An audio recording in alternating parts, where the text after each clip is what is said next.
Okay दोस्तों, हूँ Solanki Ranjit SN विद्यालय द्वारा શરૂ કરાયેલ ઈ લર્નિંગ સેશનમાં આપનું હાર્દિક સ્વાગત કરું છું। હવે આપણે આગળ પાછું કન્ટિન્યુ કરીશું કે વૈશ્વિક ન્યૂનતમ અને મહત્તમ કિંમત કેવી રીતે મળે એની આપણે વાત કરેલી હતી અને કેવી રીતે મળે એના એક્ઝામ્પલો આપણે લગભગ 5-6 ગણેલા હતા, લગભગ 3 ગણેલા હતા વૈશ્વિક મહત્તમ અને ન્યૂનતમ માટેના। ચોથો એક્ઝામ્પલ છે એની રકમ આ રીતે આપેલી છે f(x) બરાબર x - 1 એનો વર્ગ વત્તા 3 અને x બિલોંગ્સ ટુ -3 થી 1। ફરીવાર તમને સમજાવી દઉં કે વૈશ્વિક મહત્તમ કે ન્યૂનતમ ક્યારે મળશે તો કે આપણને બાજુમાં ફરજિયાત સંવૃત અંતરાલ આપેલો હોય અથવા તો x ની કિંમત greater than or equal to આપેલી હોય અથવા તો less than or equal to આપેલી હોય તો જ આપણને કોઈ પણ કિંમત છે એના માટે વૈશ્વિક ન્યૂનતમ કે મહત્તમ કિંમત મળે, બાકી શક્ય નથી। તો ફરીવાર આપણે અહીંયા એક્ઝામ્પલ આપેલું છે એમાં વૈશ્વિક મેળવવા માટે તો સૌથી પહેલાં આપણે સ્થાનિય મેળવવી પડશે તો કે f' એટલે કે પહેલું વિકલન। તો અહીંયા શું થશે, ઘાત આગળ આવશે કારણ કે સૌથી પહેલાં ઘાતનું થશે એટલે અહીંયા થશે x - 1 એની 1 ઘાત અને પછી વિધેયનું થશે એટલે વિધેયનું થશે 1 અને વત્તા 3 એટલે 3નું થશે એટલે એ શું થશે 0 થશે। એટલે અહીંયા આપણે આનું સાદુરૂપ લખવું હોય તો આપણને પહેલું વિકલન છે આવું મળ્યું તો અહીંયા થશે 2x - 2 અને આપણે સમીકરણ નંબર 1 આપી દઈએ। આ આપણું પહેલું વિકલન થયું। સાદુરૂપ ન આપો, 2 ગુણાકારમાં રાખો તોય વાંધો નથી, ગુણાકાર કરી નાખો તોય વાંધો નથી। હવે આપણે શું કરીશું તો કે આપણને ખબર છે કે f' આના બરાબર 0 લખવાના થાય। આના બરાબર 0 લખીએ એટલે આપણે શું થશે, વૈશ્વિક ન્યૂનતમ કે મહત્તમ માટે નિર્ણાયક સંખ્યા મળે। તો અહીંયા શું થઈ જશે કે x બરાબર 1 કારણ કે 2 પહેલી બાજુ જશે તો આ જે મળી આપણને શું થઈ ગયું, નિર્ણાયક સંખ્યા થઈ। તો લખી શકાય કે નિર્ણાયક સંખ્યા x બરાબર નિર્ણાયક સંખ્યા આપણને 1 મળી ગઈ। હવે આપણે શું કરવાનું, બીજું વિકલન કરી સ્થાનીય જેટલી મળી છે એ મહત્તમ કે ન્યૂનતમ કિંમત મેળવી દઈશું। પછી અંતરાલ જે આપેલું છે એની કિંમત વિધેયમાં મૂકી અને બધી કિંમતો જે મળી છે સ્થાનીય અને અંતરાલની એમાંથી મોટી છે એ વૈશ્વિક મહત્તમ આવી જશે। તો સૌથી પહેલાં આપણે અહીંયા બીજું વિકલન કરી દઈએ તો બીજું વિકલન થશે એટલે f" એટલે જે પહેલું વિકલન છે એનું થશે તો પહેલું વિકલન છે 2x તો એનું થશે એટલે 2 - 2 નું થશે એટલે 0 થઈ જશે। હવે x બરાબર આપણને નિર્ણાયક સંખ્યા મળી છે 1 એને આપણે બીજા વિકલનમાં મૂકી દઈશું f" એના બરાબર થશે 2 કેવી કિંમત થઈ ગઈ ગ્રેટર ધેન 0 તો આનો મતલબ શું થશે, કેવી સંખ્યા મળશે આપણને તો કે થશે સ્થાનીય ન્યૂનતમ કિંમત મળે। કેવું થશે, સ્થાનીય ન્યૂનતમ કિંમત મળે। તો કઈ મળશે કે x બરાબર 1 આપણે વિધેયમાં મૂકવાની તો વિધેયની અંદર મૂકીએ તો f(1) તો અહીંયા થશે આની અંદર કિંમત મૂકીએ એટલે 1 - 1 એનો વર્ગ વત્તા 3 એટલે આપણને મળશે આ 3। આ જે 3 મળ્યા એ શું થઈ ગયું, સ્થાનીય ન્યૂનતમ કિંમત થઈ। તો લખી દેવાય સ્થાનીય ન્યૂનતમ કિંમત। તો સ્થાનીય ન્યૂનતમ કિંમત મળી આપણને x બરાબર 1 આગળ સ્થાનીય ન્યૂનતમ કિંમત 3 મળે છે એટલે પહેલી કિંમત આ થઈ ગઈ। હવે નિર્ણાયક સંખ્યા આપણને 1 જ મળી છે તો આપણે 1 જ માટે ચેક કરવાનું રહ્યું સ્થાનીય। હવે આપણે શું કરશું તો કે x બરાબર જો આપણને અંતરાલની કિંમત છે x બરાબર 1 છે -3 તો એને વિધેયમાં મૂકી દઈશું f(-3) કિંમત મૂકીને સાદુરૂપ આપી દઈશું તો અહીં થશે -3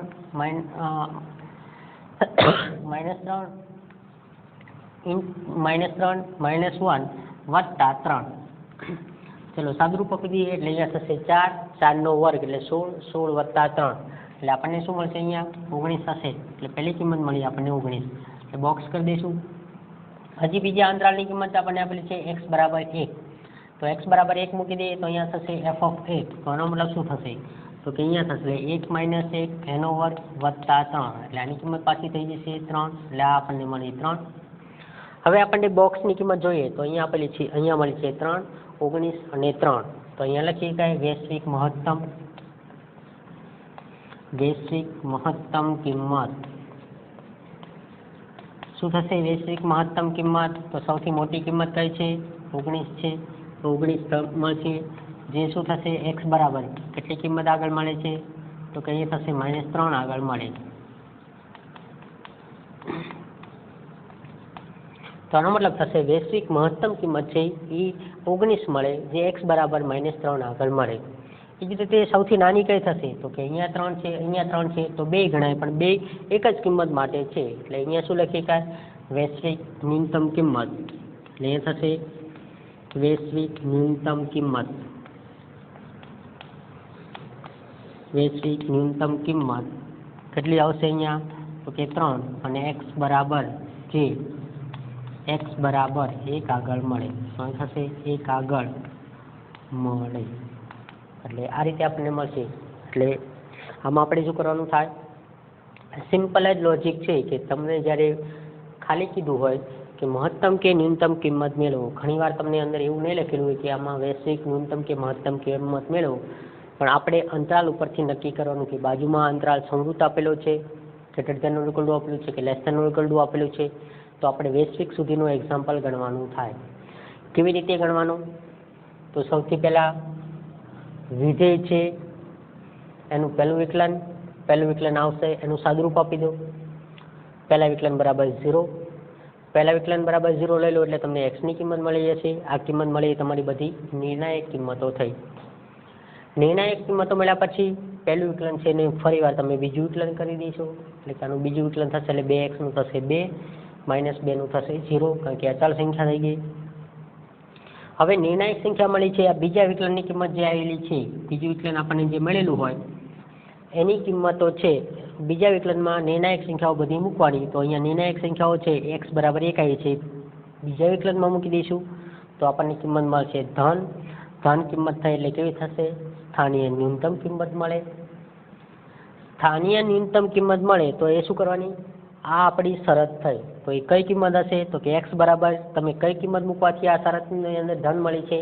તો કે 1. આ 1 ને વિધેયમાં મૂકી દો, એટલે કે વિધેયની અંદર મૂકશો એટલે આ જે મળી તમારી સ્થાનીય ન્યૂનતમ કિંમત થઈ.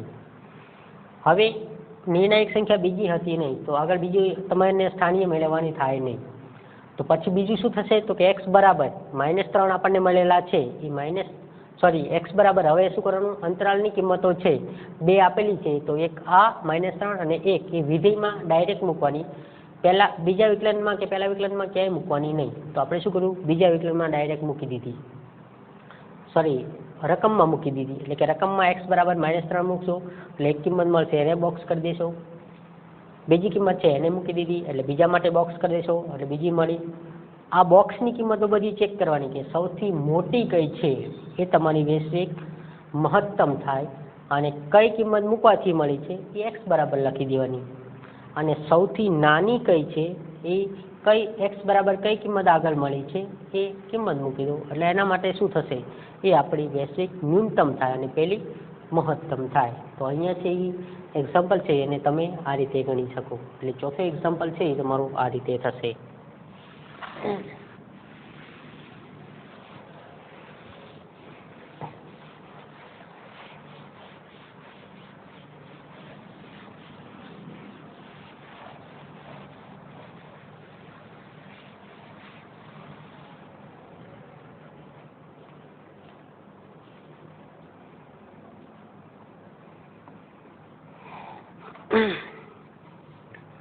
ચલો હવે એની પછી આપણને છઠ્ઠો એક્ઝામ્પલ આપેલો છે. છઠ્ઠો એક્ઝામ્પલ એમાં એને કીધું છે, છઠ્ઠા એક્ઝામ્પલમાં શું કીધું છે કે જે કંપનીએ પ્રાપ્ત કરેલ નફાનું વિધેય આપણને આપેલું છે, પ્રોફિટ વિધેય આપેલું છે, એટલે કે p of x બરાબર આપણને આપી દીધું છે. p of x આપેલું છે 41 - 72x, 41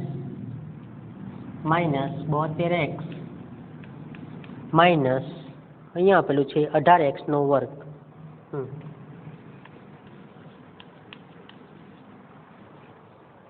18x નો વર્ગ હોય તો કંપનીએ પ્રાપ્ત કરેલ મહત્તમ નફો શું થાય?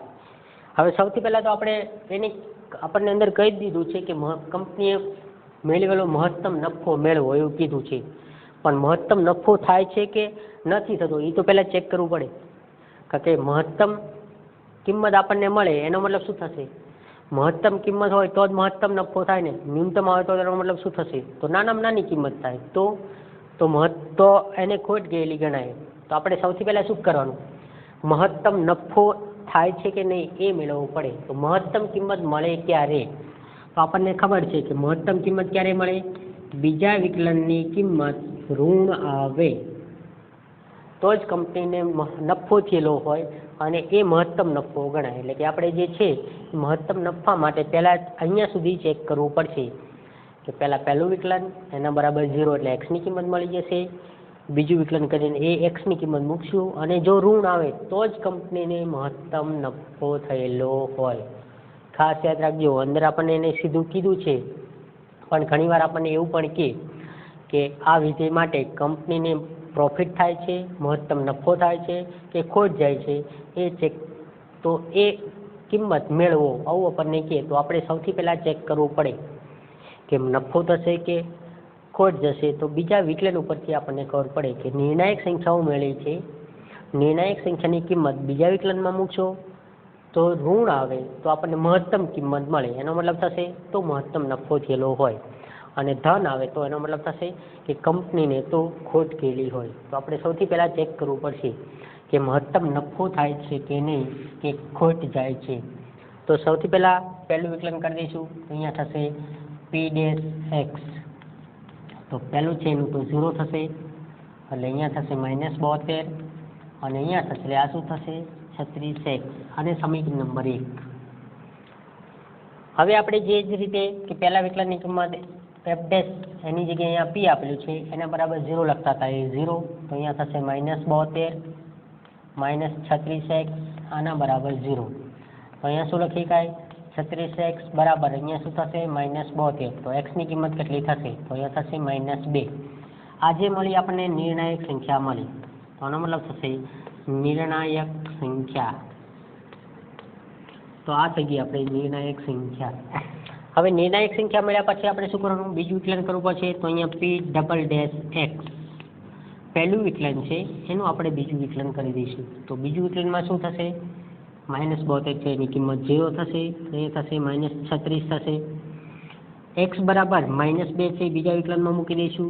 બીજા વિકલનમાં મૂકીએ તો આપણને બીજા વિકલનની કિંમત ઋણ મળવી પડે. તો -2 મૂકીએ તો અહીંયા તો આપણને -36 મળેલા છે. એનો મતલબ શું થશે <0 છે એટલે ઋણ જ થાય તો શું લખી શકાય તો એ લખી શકાય. તેથી શું થશે સ્થાનીય, તેથી સ્થાનીય મહત્તમ કિંમત મળે.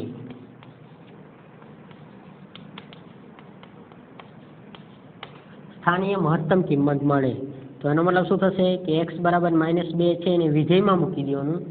વિધેયમાં મૂકીએ તો એ જે કિંમત છે એ આપણને કિંમત મળે અને અહીંયા આપણને નફો કીધો છે તો અહીંયા નફો લખવાનું, મહત્તમ નફો મળે.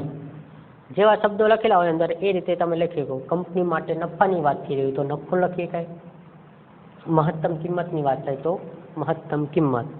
તો શું કરવાનું, આ જે વિધેય મળેલું છે આ વિધેય એમાં આપણે નિર્ણાયક સંખ્યા મૂકશું, કારણ કે અહીંથી આપણને હવે ખબર પડી જાય કે અહીંયા છે બીજા વિકલનની કિંમત ઋણ મળી છે એટલે આપણને કંપની જે છે એને શું થતું હશે મહત્તમ કિંમત મળતી હશે અથવા તો શું થતું હશે મહત્તમ નફો થતો હશે. તો મહત્તમ નફાની કિંમત કેટલી હશે તો નિર્ણાયક સંખ્યાને વિધેયમાં મૂકી દેવાની અને સાદુરૂપ આપવાનું થાય. તો અહીં થશે અહીંયા થશે 41 માઇનસ અહીંયા થશે 72 ગુણ્યા -2 અને અહીંયા થશે -18 અને અહીંયા થશે -2 નો વર્ગ. ચલો સાદુરૂપ આપી દઈએ તો અહીંયા થશે 41 વત્તા 72 છે એટલે અહીંયા થશે 144 18 ગુણ્યા 4. ફરી વાર સાદુરૂપ આપી દઈશું એટલે વત્તા થશે 72 થઈ જશે 18 ગુણ્યા 4 એટલે એનો મતલબ થશે અહીંયા 72 આ થઈ ગયા વત્તા 72. સાદુરૂપ આપી દઈએ એટલે કેટલી કિંમત મળશે આપણને તો કે વત્તા 144 વત્તા અહીંયા થશે એટલે 41 એટલે ટોટલ આપણને મળશે 257. તો મહત્તમ નફાની કિંમત છે એ આ થશે. તો એ લખીએ કે મહત્તમ નફો અથવા તો મહત્તમ કિંમત થાય. તો શેની આગળ મળી તો એ લખી દેવાનું. તો અહીંયા થશે x બરાબર -2 આગળ મહત્તમ નફો, મહત્તમ નફો 257 રૂપિયા થાય. તો લખી જાય આપણને જે છે મહત્તમ નફો છે 257 સોરી માઇનસ હશે ને અહીંયા, કારણ કે આ તો પ્લસ છે એટલે આ માઇનસ એ છે એટલે માઇનસ કરી દઈશું એટલે આપણને મળશે 113, કારણ કે અહીંયા સાદુરૂપ આપશું એટલે આ કિંમત મળશે આપણને 113.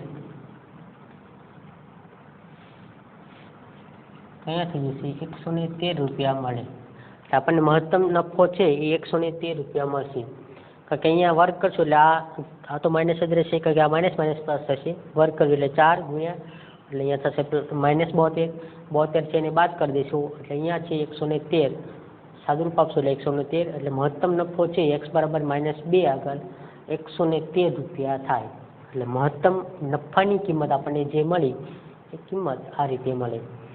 એટલે ઘણીવાર આપણને એને સીધું અંદર કહી દીધું હતું કે મહત્તમ નફો કેટલો થાય છે, તો આપણે આ રીતે મેળવી દીધું. પણ મહત્તમ નફાની વાત ન કરી હોત અને સીધું એને કીધું હોત કે આમાં કિંમત જે છે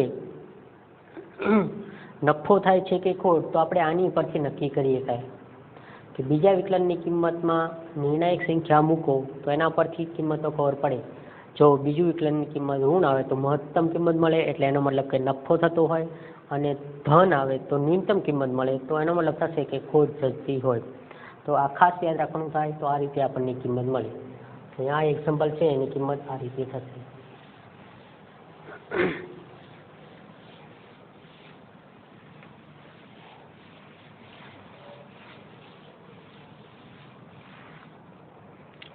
ચલો 7મા એક્ઝામ્પલની વાત કરીએ તો એમાં આપણને મહત્તમ અને ન્યૂનતમ 2 કીધું છે. 7મા એક્ઝામ્પલ આપણને આપેલું છે એમાં મહત્તમ અને ન્યૂનતમ 2 ની વાત કરેલી છે.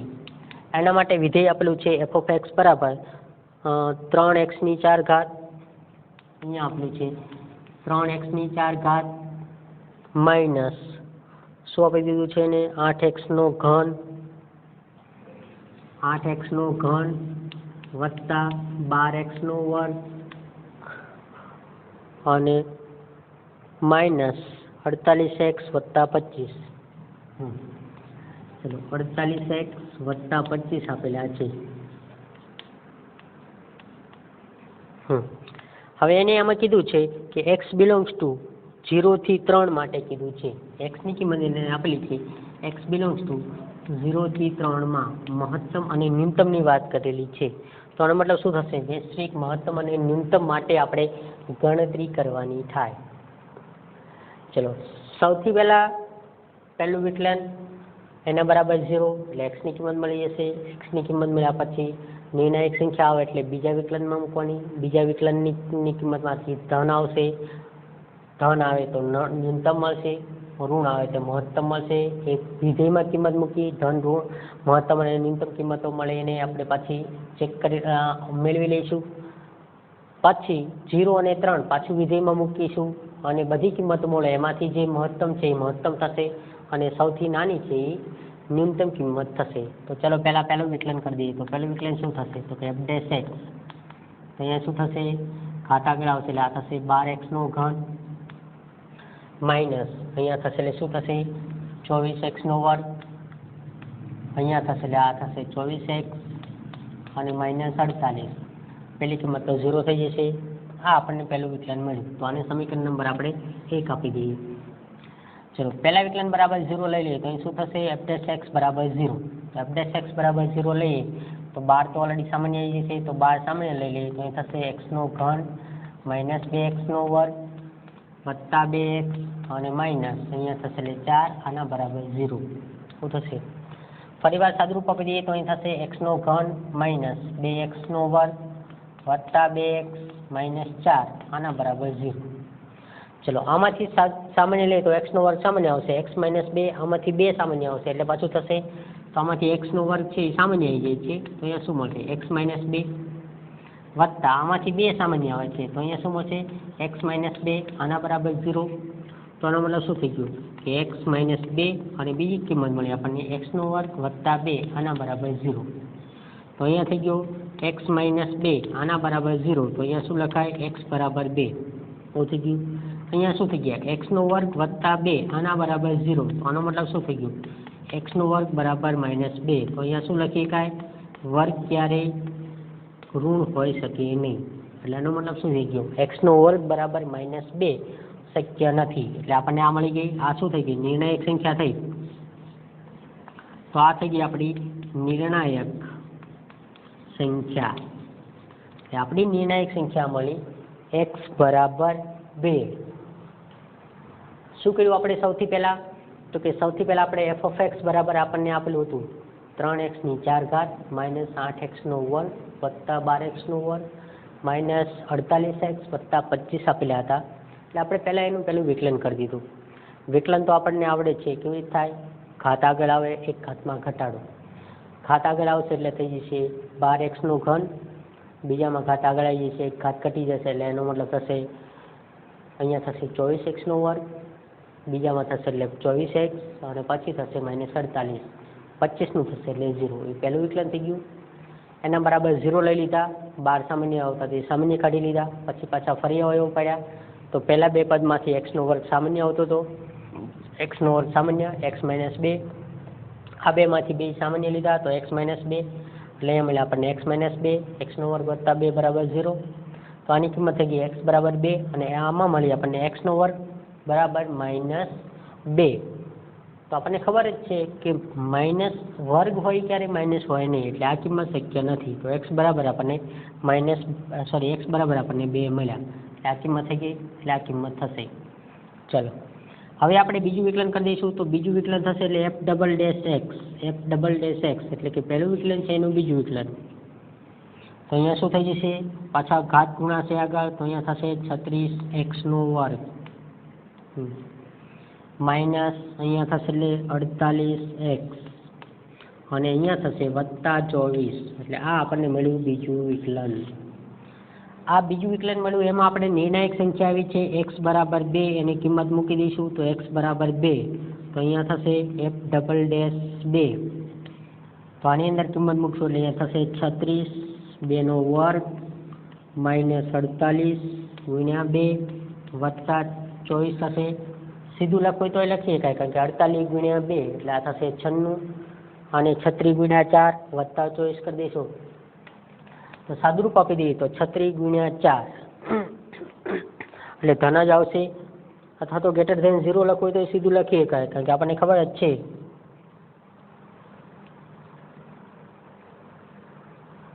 હમ 36 ગુણ્યા 4 એટલે આપણને મળશે અહીંયા 144 માઇનસ અહીંયા થશે એટલે 96 અને વત્તા અહીંયા થશે એટલે 24. ચલો માઇનસ 96 કરી વત્તા 24 કરી દઈએ એટલે એનો મતલબ થશે કે અહીંયા આપણને કિંમત મળે છે 1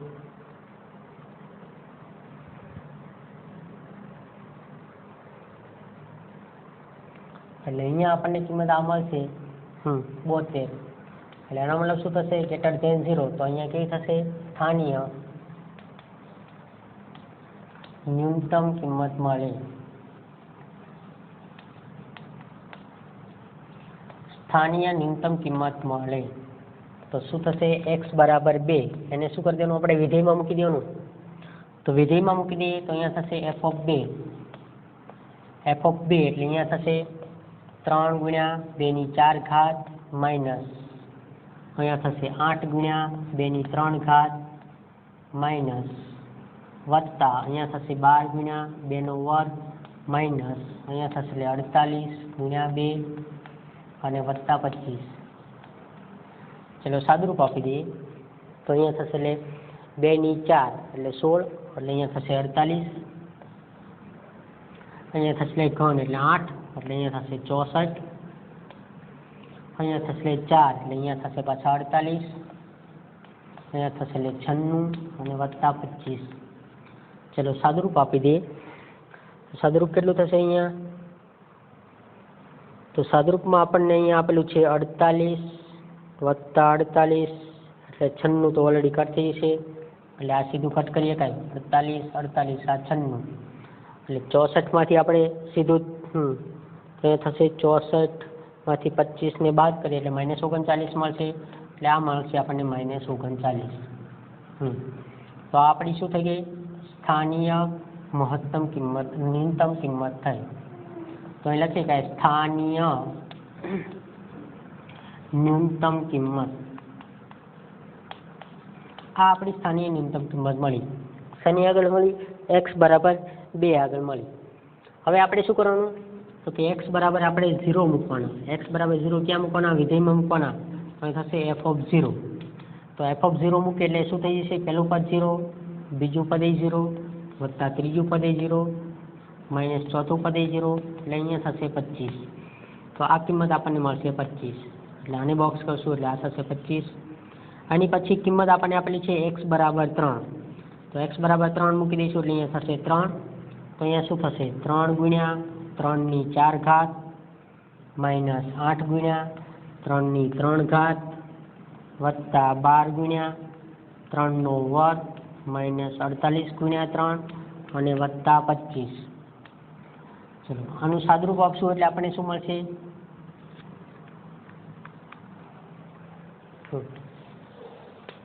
ચલો 3 ભાગ કરી દીધા છે અને અહીંયા સાદુરૂપ પણ લખી દઈએ કે આની સાદુરૂપ આપે એટલે આખું સાદુરૂપ કેટલું મળશે? હું ડાયરેક્ટ લખી નાખું છું. તમે અંદર સાદુરૂપ આપી અને લખી નાખજો. કેટલા મળશે આપણને? 3 મૂકશું એટલે અહીંયા થશે આપણને 16 મળે છે. એટલે આની કિંમત છે 16 મળે છે. સાદુરૂપ આપશો એટલે તમે 16 મળશે. કારણ કે ઘન કરશો આનું સાદુરૂપ આપશો એટલે ટોટલ તમને છે એ કિંમત 16 મળશે. એટલે આ કિંમત 16 મળી. હવે આપણને મહત્તમ કીધી હતી તો સૌથી પહેલા વૈશ્વિક મહત્તમ કિંમત હશે. અહીંયા હશે વૈશ્વિક મહત્તમ. વૈશ્વિક મહત્તમ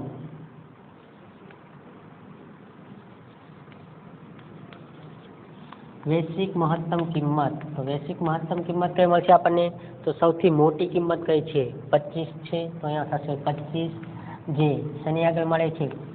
અહીંયા થશે x બરાબર 0 આગળ. અને એની પછી અહીંયા થશે વૈશ્વિક. શું થશે? વૈશ્વિક ન્યૂનતમ. વૈશ્વિક ન્યૂનતમ કિંમત. તો વૈશ્વિક ન્યૂનતમ કિંમત કઈ થશે? આમાંથી સૌથી નાની કિંમત કઈ થઈ ગઈ આપણી? તો અહીંયા થશે -39 થશે. તો -39 અહીંયા થશે જે x બરાબર કઈ કિંમત આગળ મળે છે? તો થશે 2 આગળ થશે. તો અહીંયા થશે વૈશ્વિક ન્યૂનતમ કિંમત છે. તો એ કિંમત છે આપણને કેટલી મળે છે?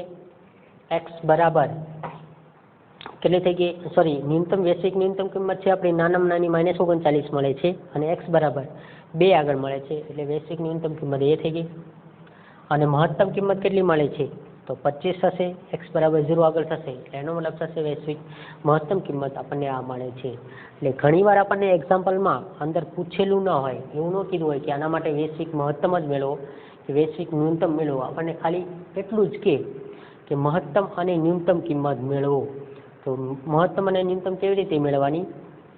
તો વૈશ્વિક સુધીની ગણતરી કરવાની. પણ ત્યારે બાજુમાં જોવાનું કે અંતરાલ આપણને આપેલો છે અને સંવૃત છે તો જ, વિવૃત હોય તો મળે નહીં. વિવૃત માટે આપણને કોઈ ખબર હોતી નથી કે કઈ નાનામાં નાની કિંમત છે કઈ મોટી છે. એટલે વિવૃત માટે નહીં પણ સંવૃત અંતરાલ હોય ત્યારે ફરજિયાત આપણે વૈશ્વિક સુધીની ગણતરી કરવાની અને મહત્તમ અને ન્યૂનતમ વૈશ્વિક અને સ્થાનીય ભેગી કરીને મેળવવાનું થાય. આ ખાસ યાદ રાખવાનું થાય. આમાં કોઈ ભૂલ થવી જોઈએ નહીં. એટલે આમાં એક્ઝામ્પલ છે એ તમે આ રીતે ગણી શકો. એટલે તમને આ એક્ઝામ્પલ છે એ તમે આ રીતે ગણી શકશો. એટલે સેમ આ રીતના જ બધા એક્ઝામ્પલો આવશે અને આમાં એવી કોઈ ડિફિકલ્ટી પડે એવું છે નહીં. ખાલી તમને પહેલું વિકલન આવડવું પડે. પહેલું વિકલન આવડ્યા પછી શું આવડવું પડે? એના બરાબર 0 લખી અને એક્સની કિંમતો મેળવતા આવડવું પડે. દાખલા તરીકે આપણને અહીં મળે છે એક્સનો 12 હતા, 12 સામાન્ય લીધા. કદાચ માની લો કે તમે અહીંયા છે સામાન્ય કદાચ ન આવ્યા હોત તો કેવી રીતે કરવાનું? તો સૌથી પહેલાં શું કરવાનું? x બરાબર 1 મૂકવાના. બધી કિંમત 0 થાય તો 1 અવયવ ગણાય. એ ન મળે તો x બરાબર -1 મૂકવાના. એના બરાબર 0 થાય તો -1 મળે. એ તો તમને ઓલરેડી અવયવ પાડતા આવડે છે. એટલે એના ઉપરથી તમને એક્સની કિંમતો મેળવી દેવાની. તો આ જે મળે એ નિર્ણાયક સંખ્યા થાય. આ શક્ય નથી, નહીંતર અહીંયા પણ નિર્ણાયક સંખ્યા મળી શકે. એટલે નિર્ણાયક સંખ્યાઓ 2 પણ મળે, 1 પણ મળે. એ વિધેય ઉપર આધારિત હોય. એ જે કિંમત છે આપણે શું કરવાની? બીજા વિકલનમાં મૂકવાની. બીજા વિકલનમાં મૂકો એટલે તમને ખબર પડે કે ધન આવે છે કે ઋણ. એટલે એના ઉપરથી તમે શું કરી શકશો કે જો ધન આવે તો એનો મતલબ થશે વૈશ્વિક મહત્તમ થશે અને ઋણ આવે તો વૈશ્વિક સોરી ઋણ આવે તો વૈશ્વિક મહત્તમ થશે અને ધન આવે તો વૈશ્વિક ન્યૂનતમ થાય, સોરી સ્થાનીય થાય. અને વૈશ્વિક માટે સ્થાનીય મળી છે એ, અને અંતરાલની કિંમત એ ત્રણે ત્રણ કિંમતો ઉપરથી જે મોટી છે વૈશ્વિક મહત્તમ થશે અને સૌથી નાની છે વૈશ્વિક ન્યૂનતમ થશે. એટલે સેમ આપણે આ રીતે એક્ઝામ્પલો કાઉન્ટ કરીએ છીએ અને આ રીતે એક્ઝામ્પલો બધા ગણવાના. ઓકે દોસ્તો, આગળના લેક્ચરમાં પાછું આપણે ફરીવાર વૈશ્વિકના જે બાકીના એક્ઝામ્પલો છે એને કન્ટિન્યુ કરીશું, કારણ કે આ મોસ્ટ ઇમ્પોર્ટન્ટ એક્ઝામ્પલો છે જેમાં 4 માર્કના દરેક વખતે બોર્ડમાં પૂછાય છે, જેમાં ઓપ્શનમાં તમને લગભગ એક્ઝામ્પલ કોઈ આપતા નથી, સીધા જ તમને એક્ઝામ્પલ આપો આ 4 માર્કમાં પૂછી દેશે. એટલે આમાંથી ઓપ્શનમાં 4 માર્કમાં ક્યાંય મળશે નહીં, ડાયરેક્ટ એક્ઝામ્પલ આપેલું હશે. એટલે ખાસ યાદ રાખજો દોસ્તો કેવી રીતે ગણવું અને કેવી રીતે ગણતરી કરવી. ઓકે દોસ્તો, આગળના લેક્ચરમાં કન્ટિન્યુ પાછું કરીશું. Thank you.